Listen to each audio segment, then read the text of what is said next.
السلام علیکم ورحمۃ اللہ وبرکاتہ۔ الحمدللہ رب العالمین والصلاة والسلام علی اشرف الانبیاء والمرسلین نبینا محمد وعلی آلہ واصحابہ اجمعین، اما بعد۔ یہ کسی ہمارے بھائی نے پوچھا ہے کہ بعض لوگ حرام طریقے سے مال کماتے ہیں، کوئی رشوت کے ذریعے یا اس طرح، یعنی بالکل غیر شرعی جو راستے ہیں وہ استعمال کر کے مال کماتے ہیں، پھر اس مال سے حج اور عمرہ کرتے ہیں، اس کا کیا حکم ہے؟ دیکھیے، میرے خیال میں یہ تو کوئی پوچھنے والی بات ہی نہیں ہے کہ کوئی بھی عبادت ہو، وہ صدقہ خیرات ہو، حج اور عمرہ ہو، حتیٰ کہ نماز روزہ ہو، اس میں بھی اگر کسی طریقے سے یعنی غلط مال استعمال کیا جائے، مثلاً غلط طریقوں سے مال کما کر عمرہ کیا جائے، غلط طریقوں سے مال کما کر حج کیا جائے، یا غلط طریقوں سے مال کما کر صدقہ خیرات کیا جائے، یا غلط طریقوں سے مال کما کر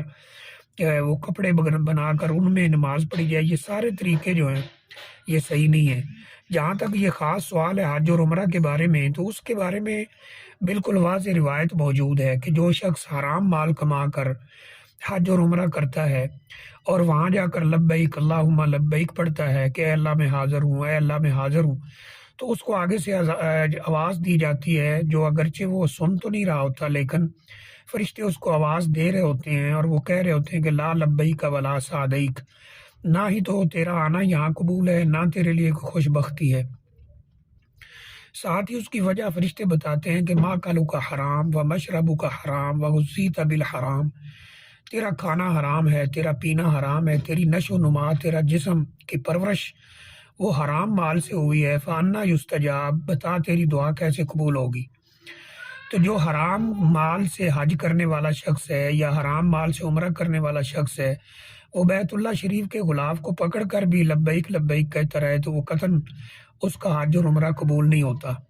کیونکہ اس نے جو مال کمایا ہے وہ حرام طریقوں سے کمایا ہے، اور حرام طریقوں سے کمائے گئے مال سے حج کرنا یا عمرہ کرنا قطعاً اللہ تعالیٰ کے ہاں قابل قبول نہیں ہے۔ اور اسے یہ آواز دے کر باقاعدہ کہا جاتا ہے کہ نہ تیرا آنا قبول ہے، نہ تیرا حج قبول ہے، نہ تیرا عمرہ قبول ہے، نہ تیری یہ لبیک قبول ہے، اور نہ ہی تیری یہ کوئی عبادت قبول ہے، کیونکہ تیرا مال جو ہے وہ حرام کا ہے اور تیرا جسم حرام کے ٹکڑوں پر پلا ہوا ہے۔ اس لیے حج یا عمرہ ہو یا اس طرح صدقہ خیرات ہو، کوئی بھی عبادت ہو، وہ حرام مال سے اگر کی جائے تو اللہ تعالیٰ کی بارگاہ میں قطعاً قبول نہیں ہوتی۔ اس لیے انسان کو یہ جو معیشت والا مسئلہ ہے، روزی والا مسئلہ ہے، انتہائی نازک ہے،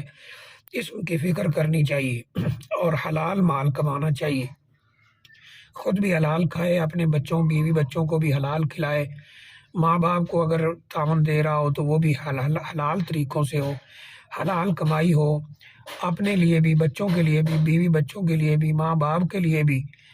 اور اگر وہ حرام کماتا ہے تو یہ اس کے لیے وبال جان ہے، اور یہ بات بھی کنفرم ہے کہ حرام سے کمایا ہوا مال